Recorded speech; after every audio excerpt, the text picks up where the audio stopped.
just kind of took over that game, especially in the fourth quarter. Just how, as a backcourt unit, were you guys able to close this game out? We just took.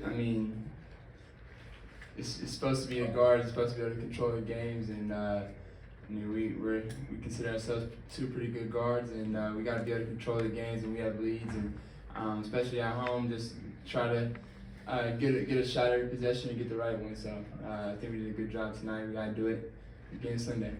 I know Quinn was just talking about how much he liked your spacing as a team tonight and how that kind of helped you guys take advantage of mismatches. Just what did you see from the communication factor, keeping your spacing and being able to close it out as a team too? Yeah, we did a great job of spacing the floor and giving each other space and rooms and gaps. And that's what they do. That's why they're really good. They got a lot of guys who can play, but those two guys, Jalen and Jason, they're the two heads of the snake, and they gotta have space to attack, and they do a great job, and we're trying to do the same thing. And I think we did a really good job of not spacing, and me and DJ did a good job of when we were getting to the lane, getting to gaps, and we still finding guys for shots too. So we did a little bit of both tonight. It was good. Trae, they were extremely hot in the first half from three. What was the message in the second half to hold them to, I think it was like 30% shooting from three?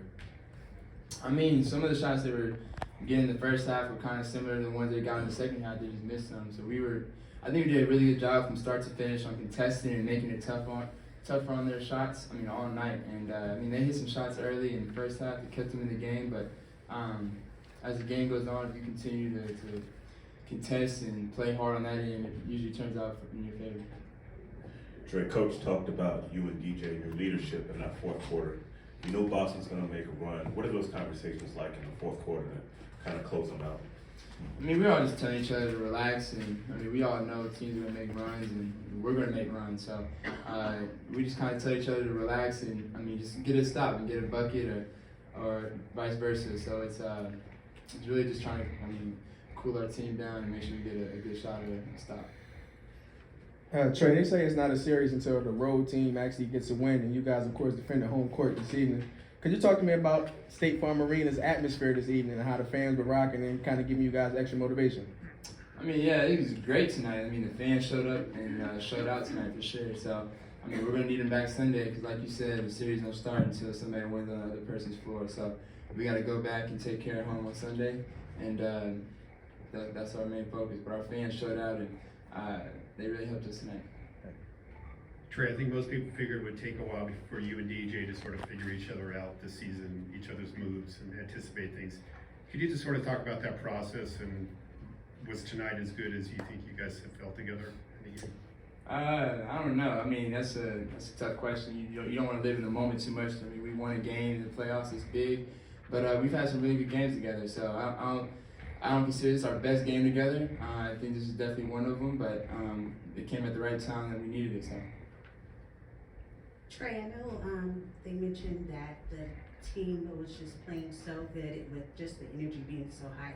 Can you just talk about how you felt about just playing at home and just loving that crowd energy? The crowd gave us a boost and an energy boost for sure that we needed. When you go on the road, you try to quiet the crowd and keep them as calm as possible, and we didn't do a good job in those first two games of doing that, but they didn't do a good job of doing that tonight against us. So I think we've got to keep that same mentality and be ready to play Sunday, and just be ready. We got to turn up another notch because they're going to come back with different adjustments and different style, possibly, so we got to be ready to take it up another notch. Trae, after what happened last year in the Miami series and the first two games of this series, a lot of folks talking about how you had struggled in the playoffs and trying to get that going. You come in with a bit of a chip on your shoulder tonight. Is there some relief to have a game like this after the past few playoff games? No, I know I can play like this. It's, like I said last game, I wasn't worried. I knew I can play the way I need to. It's all about reading and making the right adjustments. last year was last year, and different situations. We didn't have our big man last year to start the series, so this is a different year, different series, different team. So a lot of people talk about last year and all this stuff, but we're in a different year now, so we got to focus on our team and our path. Trae, not about the game, but pregame, I noticed you and your brother had a little thing going on with you shooting from the bench and then kind of smiling and doing push-ups. What was that about and when did that start? Oh no, we I mean, whenever I compete, I don't compete for free. So whether it's money or it's push-ups, we always got something on it. He didn't think I could hit that sitting down shot, and I missed the first one, so I did my push-ups, and then we did it again, and I made him do some. So that's what it was. Hey, Trae, over here. How important was it for you guys tonight to not actually let them get the lead that you held on in the third and fourth quarter? It was important. I mean, we talked about it at halftime. We just wanted to take it up. I mean, obviously they came out hitting, but I mean, we knew they were gonna make a run, and it was up to us to stop it and go on our run. So, I mean, the NBA is full of runs, and we just gotta figure out how to stop them from making as many as possible and get on as many as possible as we can. Trae, 2 blocks for you tonight. I know you talked about using your speed on the defensive end. Just how did you channel that tonight? I mean, I just sometimes it's good timing, lucky timing on certain things, and just playing hard is the main thing. I mean, defense is more about effort than anything, and skill and talent. I mean, Marcus is really skilled on the defensive end, but he really just plays hard and gives a lot of effort, and I think that, I mean, it shows. So I think that's what defense is all about, and I've been trying to do my best on giving as much energy and effort on that as possible. 2 more. Trey, with the loss of your grandpa earlier this week, how much did it mean to you to have a big night tonight?